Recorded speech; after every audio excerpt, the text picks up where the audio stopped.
Hello everyone. इस video में हम लोग स्टार्ट करेंगे केस स्टडी का क्वेश्चन जो कि कॉम्प्लेक्स नंबर पे बेस्ड है क्लास 11th के लिए। ठीक है, क्वेश्चन का स्टेटमेंट है the complex number z is equal to x plus iota y can be uniquely represented by the point P x comma Y in the coordinate plane. The coordinate plane that represent the complex number is called the complex plane. X axis is called the real axis and Y axis is called the imaginary axis.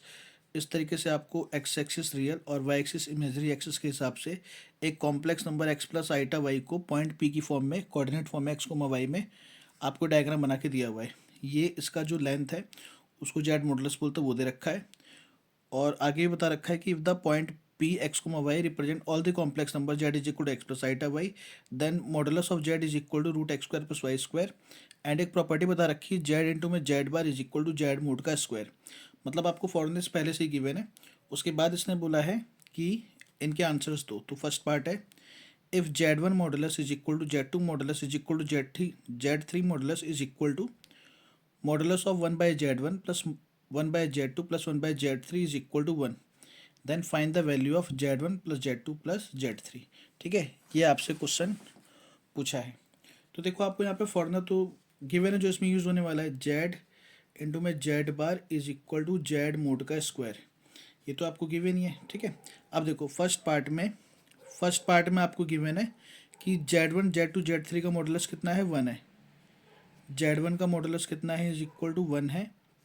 Z two का modulus भी one है और Z three का modulus भी one है। ठीक है, अब देखो modulus of z square equal to z into में जेड बार होता है।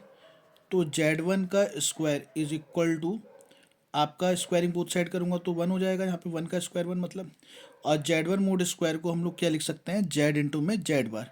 तो ये जेड वन इंटू में Z one bar is equal to one का स्क्वायर वन। ठीक है जी, अब यहाँ पे Z one bar is equal to आ गया वन अपॉन में जेड वन। ठीक है, सिमिलरली जेड टू बार हो जाएगा वन अपॉन में जेड टू और जेड थ्री बार हो जाएगा वन अपॉन में जेड थ्री। ठीक है ना, इतनी बात क्लियर है। उसके बाद इसने बोला है कि फाइंड द वैल्यू ऑफ ये, और गिवन आपको ये है, गिवन आपको है वन अपॉन में Z one plus one upon में Z two plus one upon में जेड थ्री का modulus is equal to one. इससे हमें इसकी वैल्यू निकालनी है Z one plus Z two plus Z three की। ठीक है, अब देखो वन अपॉन में जेड वन इक्वल टू किसके है, जेड वन बार के। वन अपॉन में जेड टू किसके इक्वल है, जेड टू बार के। One upon z three equal to किसके है, जेड थ्री बार के मतलब कॉन्जुगेट के, इज इक्वल टू वन। ठीक है, अब अलग अलग कॉन्जुगेट है तो आप इसको इस प्रॉपर्टी से कि भाई Z one plus Z two का conjugate is equal to Z one conjugate plus Z two conjugate होता है। इस प्रॉपर्टी से हम इसको होल कॉन्जुगेट लगा सकते हैं, थ्री का conjugate is equal to one. ठीक है, लगा सकते हैं। उसके बाद किसी भी कॉम्प्लेक्स नंबर के कॉन्जुगेट का मॉडुलस उसके मॉडुलस के इक्वल होता है। उस प्रॉपर्टी के अकॉर्डिंग हम इस कॉन्जुगेट को हटा भी सकते हैं। तो z one plus Z two plus Z three का मॉडुलस इज इक्वल टू कितना हो गया, वन हो गया। ठीक है, यही आपसे पूछा था फर्स्ट पार्ट में इसके। तो फर्स्ट पार्ट का आंसर ये हो गया। ठीक है, उसके बाद सेकेंड पार्ट में इसने बोला है check whether z is equal to one by root three plus iota is this solution of two z is equal to z modulus plus two iota और नॉट। इसका सॉल्यूशन है या नहीं है। अगर ये इसका सॉल्यूशन होगा तो इस इक्वेशन को जरूर सेटिस्फाई करेगा। ठीक है, अब सेटिस्फाई करने के लिए देखो क्या करेंगे हम लोग, इसको लिख लेते हैं जेड इज इक्वल टू है वन अपॉन में रूट थ्री प्लस का आइटा।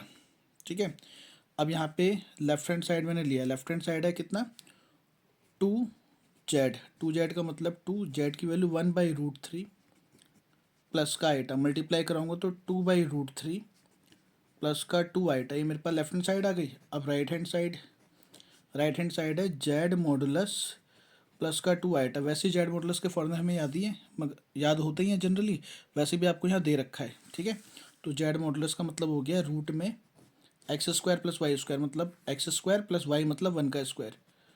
तो वन बाई रूट थ्री का square plus one square plus का टू आइटा, यह आएगा one by three plus one plus का टू आइटा। एल्सियम लेंगे तो क्या आएगा, four by three root plus का टू आइटा। ये हो गया two by root three plus का टू आइटा। अभी देखो ये is equal to left hand side आ गया, भाई left hand side is equal to right hand side हो गया। इसका मतलब इसका मतलब क्या हो गया कि जो जेड है ये इसी का सॉल्यूशन है, z is solution of 2z is equal to z modulus plus का 2 आइटा, ये इसका सॉल्यूशन है। और अगर ये नॉट इक्वल टू आता तो इसका मतलब इसका सॉल्यूशन नहीं है। ठीक है, तो ये 2 क्वेश्चन इससे पूछे हुए थे, तो दोनों हमारे कंप्लीट हो गए। ठीक है।